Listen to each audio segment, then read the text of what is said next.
San Diego's booming economy reflected a city truly in motion in 1966. A 50,000 feet stadium under construction, a new sports arena completed, mushrooming growth with the University of California at San Diego and San Diego State College. New skyscrapers completed, started, and planned. Long strides toward establishing San Diego's leadership in oceanographic research. Will the momentum be maintained in 1967? Where do we go from here?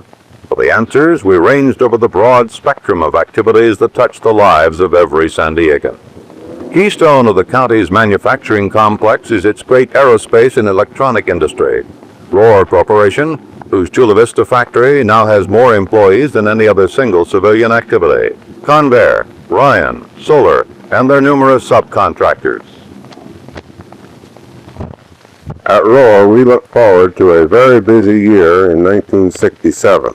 We expect to hire some 2,000 people, primarily in the tooling and engineering area, for such advanced programs as the T-5, the world's largest military logistic transport, and the Boeing 747 jumbo jet carrying up to 495 passengers. We also expect to participate in the supersonic program. We are deeply involved now in producing power packages for all of America's multi-engine commercial military transport, including the giant Lockheed C-141. During the past year, Rohr completed the world's largest precision antenna at Goldstone, California for NASA. During the coming year, we will be building additional antennas in various places around the world, including 6 ground station antennas for the CONSAT satellite communications program. We're also building nozzles at our Space Products Division for the largest space boosters yet built. We now have 9,700 employees in Chula Vista, and by the end of 1967 should have about 11,000. We will spend over $8 million this year for our capital facilities and equipment, and expect that this year will be a continuance of our expansion that we have started in years past. During 1966, Convair participated in a variety of space launches and increasing activity in commercial and military aircraft, all of which have been very rewarding. We contributed to the development of the Centaur high-energy upper stage spacecraft and completed the R&D program, and in its first operational mission, we saw the Surveyor spacecraft launched to the moon, and you've all seen the very excellent pictures which were sent back. All of this activity has stabilized the employment at Convair and laid the base for a very successful year in 1967. We are looking forward to about 40 space launches next year and increasing activity in the aircraft field. The C-5 program will be rolling up, and the activity in support of our Fort Worth division on the F-111 program will increase. We've established some very firm goals in R&D to lead to new programs in the future in the space and aircraft fields. 1967 will mark the 40th anniversary of Lindbergh's flight across the Atlantic in a Ryan aeroplane. Ryan is building now 700 jet airplanes a year in the form of the Firebee target drone. These small drones fly as fast as a 707 and twice as high as a 707, and yet are as maneuverable as an enemy MiG. Our military pilots every day fire their missiles against these targets so that they can have a realistic approach to fighting the enemy when the time comes. In 1966, the Surveyor spacecraft landed safely and softly on the moon. It was going towards the moon at 6,000 miles per hour, and in 1 minute, 57 seconds. A Ryan Doppler system enabled it to land softly on the moon. The Gulf of Tonkin incident, when the enemy PT boats attacked our fleet, indicated a need for a surface target so that our gunnery crews could train in case the enemy attempted this again. In just 2 months, Ryan engineered, designed, and manufactured the Firefish target boat for use for our missile crews and our gun crews to attack. We expect 1967 to be the best year ever for the Ryan Aeronautical Company. Thank you very much. Solar continues to grow. We added 750 people to our payroll in 1966, and we plan to hire 1,000 more in 1967. We moved into our additional 200,000 square foot manufacturing facility in Rose Canyon during the year and are engaged in developing a master plan now for a totally new plant in the City Industrial Park on Camp Kearney Mesa. Solar in 1966 secured its position as the world's leading manufacturer of gas turbine engines in small and intermediate horsepower ranges. 6 of our 1,100 horsepower Saturn engines this year were installed in the world's first gas turbine powered oil well drill rig in Louisiana, and this is reported as highly successful. Another Saturn turbine began powering the towboat Claremont operated by NASA at its Mississippi test facility. This, the first gas turbine-driven tug, another first for Solar, pushes a football field-length barge that carries the colossal Saturn Apollo moon rockets to testbed. We're looking for increased business in both turbines and in aerospace in 1967. One exciting prospect down the road is the day Solar engines are placed in the heavy-duty motor trucks manufactured by International Harvester. Solar's future and its opportunity to contribute to the economy of San Diego have never been brighter. Increasing diversification and lesser reliance on defense business as a percentage of total backlog is providing a sounder basis for the defense industry. Meanwhile, San Diego's future is closely linked with the rapidly growing science of oceanography. One of the foremost authorities in this field is retired Captain John Dolan, former head of the Navy's Deep Submergence Program, now manager of underwater systems for Ryan, and chairman of the Chamber of Commerce Oceanography Committee. We are blessed with such institutions as the Scripps Institution of Oceanography and the Navy Electronics Lab, just to mention 2. The Scripps Institution is universally recognized as the leader in the scientific and academic side of oceanic pursuits. The Navy Electronics Laboratory is the lead laboratory in this field for the United States Navy.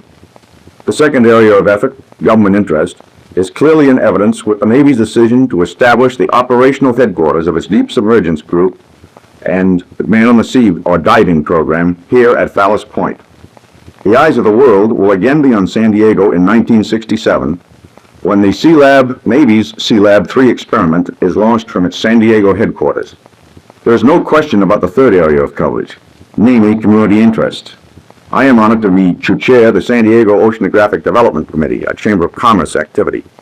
This group, with about 75 members, is one of the most active and progressive of the Chamber's more than 25 committees.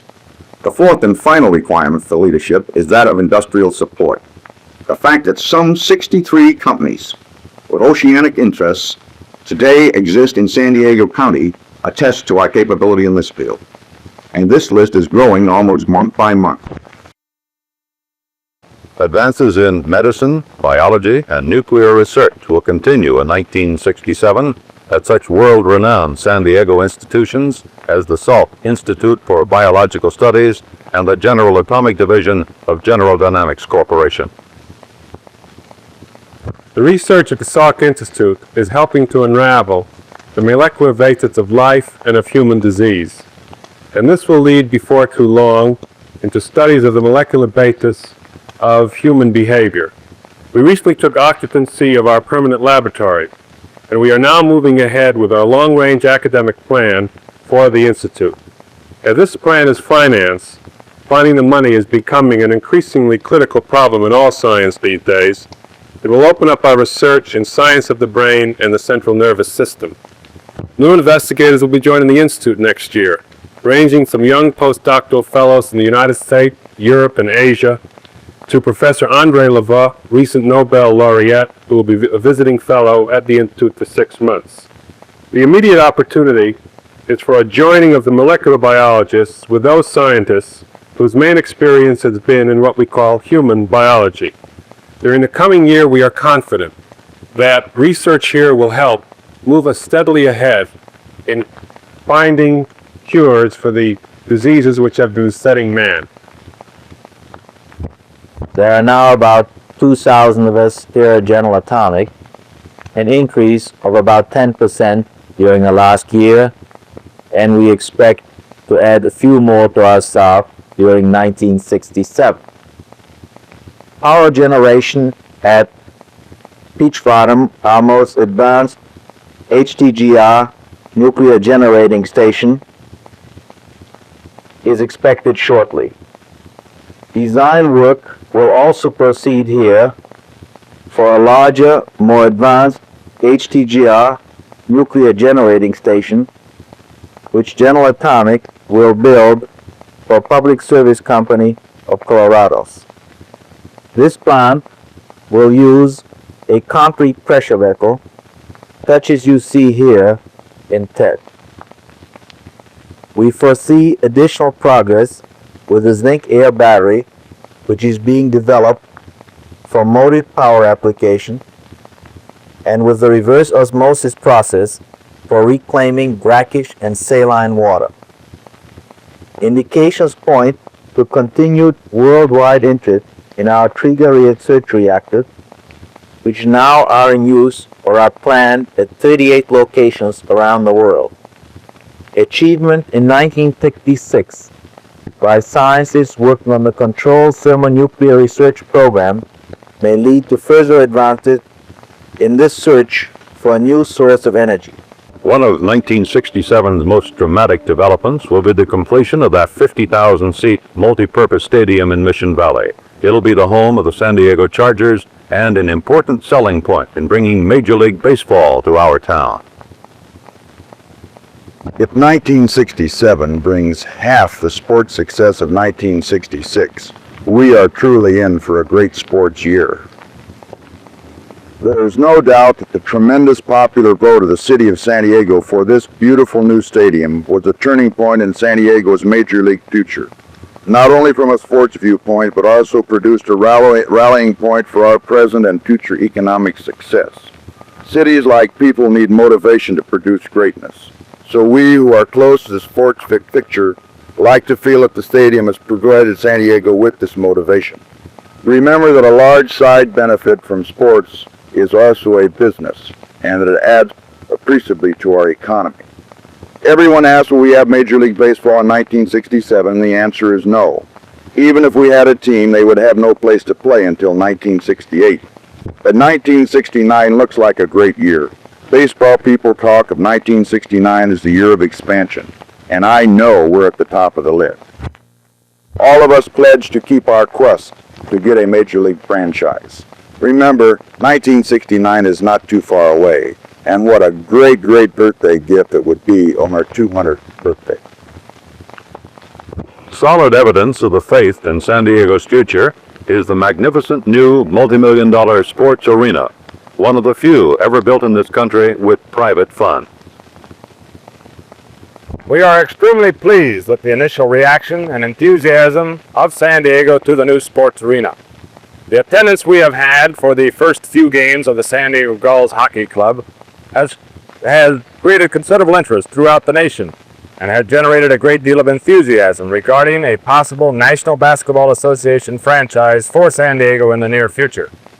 Other major events scheduled or planned for the arena are ice extravaganzas such as Holiday on Ice and Ice Folly, the National AAU Boxing Championships in April of 1967, and indoor track, boat and sport shows, and custom and domestic car shows, plus many special events such as the Harlem Globetrotters, one-night musical shows, and closed-circuit television production. We are also available for conventions, which need large seating capacities up to approximately 15,000.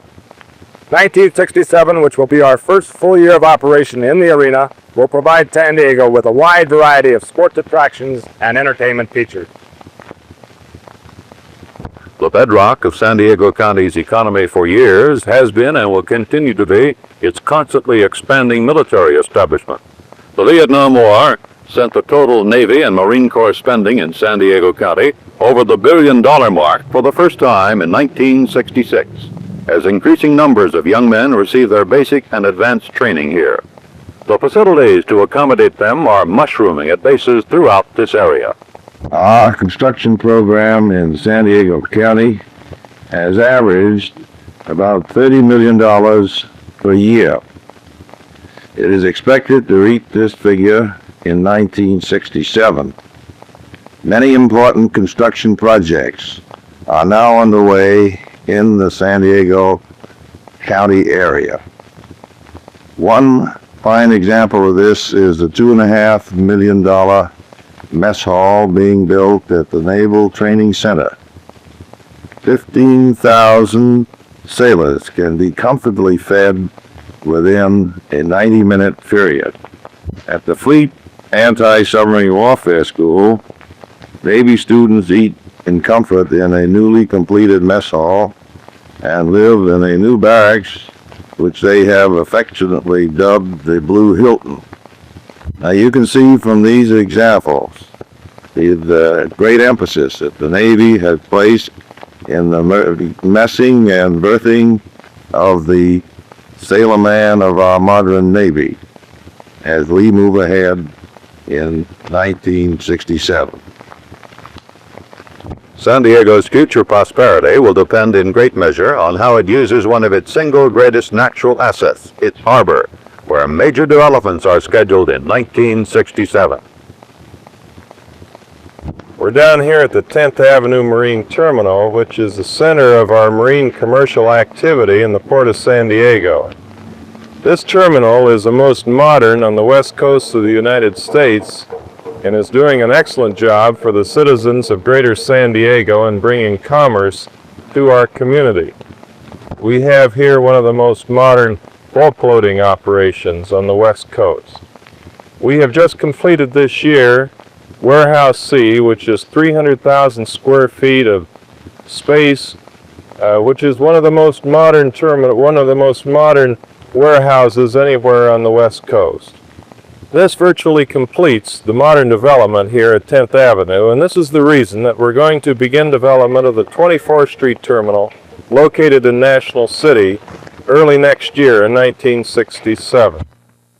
One of the most interesting aspects of the 24th Street Terminal in National City is going to be some land redevelopment, which is going to provide new industrial waterfront property, the first in many years in San Diego.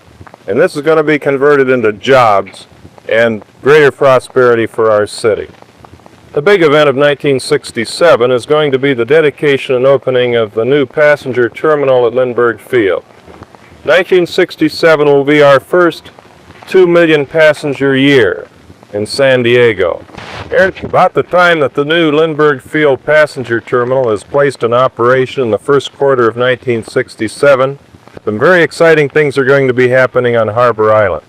We're going to be building roads and sidewalks and utilities in that area, and before 1967 is over, there are going to be a series of new hotels and motels and modern restaurants on this very interesting and exciting piece of real estate out in San Diego Bay. We feel that 1967 is going to be a year of great progress and success for the Port of San Diego. Symbolic of the growing importance of what many believe will ultimately become San Diego's #1 industry, education, is the spectacular growth of our institutions of higher learning. The University of California at San Diego has embarked on a $20 million a year building program to accommodate an enrollment increasing by nearly 1,000 each year. $8 million a year is going into State College expansion to provide facilities for a campus which now has more than 18,000 students. Due to open this spring at California Western University are a new science building and the Henry Boney Lecture Hall. Meanwhile, there are plans for a new campus on land obtained from the federal government at Camp Elliott. San Diego's population growth will continue to challenge its elementary and secondary schools. If the traditionally strong school program of this city is to keep pace with the explosion of knowledge and the resultant acceleration of change in our way of life, our efforts to appraise and improve our curricular programs and our teaching technique must be expanded in 1967. Several problems are of immediate concern. The staff must be concerned with a new educational tool, educational television. For educational television will become a reality in San Diego in '67. Programs developed by the Instructional Television Authority, a partnership of 26 San Diego County school districts, will be ready for broadcast to the schools by February 1st, and the completion of Channel 15 at San Diego State College may be expected early in the year. Major attention will be given to increasing the effectiveness of instruction in reading. Specialist teachers in reading will be assigned to 20 additional elementary schools early in the year. A master plan for the city's senior high schools is scheduled for completion in early 1967. Growth in enrollment at the rate of 3 to 4% a year, which is 3 or 4,000 students, will continue. With the sale in January of a major portion of the newly authorized bond, the building program will be increased in 1967. Of highest priority will be the expansion of the facilities at City College, and decision must be made during the year on the size and the means of site expansion. Equal priority will be given to the construction of 2 major high schools, the replacement of 1 elementary school, and a number of additions at both elementary and secondary schools. Staffing in 1967 will require the employment of about 1,000 additional people. Of the 700 teachers needed, 500 to 550 will be needed for the September opening, and the hire of classified people is estimated at 300. One industry that is certain to continue growing because of San Diego's climate and great natural attractions is tourism. Our visitor industry is the 3rd largest industry in sales, dollars, and new jobs in San Diego City and County. And 1966 will set new record in the number of dollars, visitors, and conventions brought into our community through the efforts of the entire community spearheaded by the San Diego Convention and Visitors Bureau. 1967 will be another record year as we continue our advertising, sales, and promotional campaigns on a national basis to reach millions of Americans who will travel to the cities of their choice for visits, vacations, and conventions. We will continue to sell the outstanding attractions of San Diego City and County and Baja California, Mexico, with our 64 golf courses, 70 miles of fine bathing beaches, the world's finest zoo, Mission Bay and Balboa parks, 2 great sports bays, 21,000 hotel and motel rooms, and the world's finest all-year climates to expand our sales, job, and dollar income. Second to none in this country and perhaps in the world is the San Diego Zoo, known to more visitors than any other single feature. The scene at the zoo is a constantly changing one. The San Diego Zoo is very important to the economy of our city, and it's one of the great tourist attractions. Last year we had in excess of 2,600,000 visitors.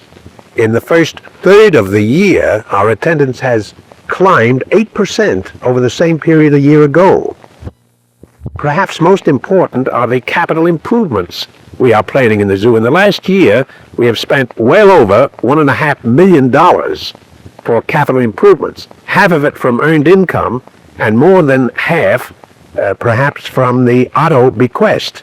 In the coming year, we will spend $250,000 for a speed ramp to carry you from the canyon up to the Hoof and Horn Mesa, and this will be most attractive for the visitor, especially the first-time visitor. We also are building a great sheep and goat exhibit, which will add 3/4 of a mile to the bus route, and we will extend both the time and the interest of the viewer by these many new attractions. All in all, we plan to spend perhaps another $1 million for improvements in the zoo in '67.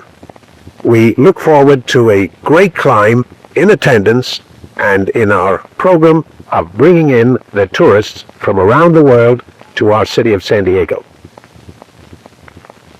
Rapidly winning fame as one of the nation's outstanding aquatic recreation parks is SeaWorld. The continually expanding Mission Bay attraction, in its short existence, has succeeded beyond the most optimistic expectations of its founders.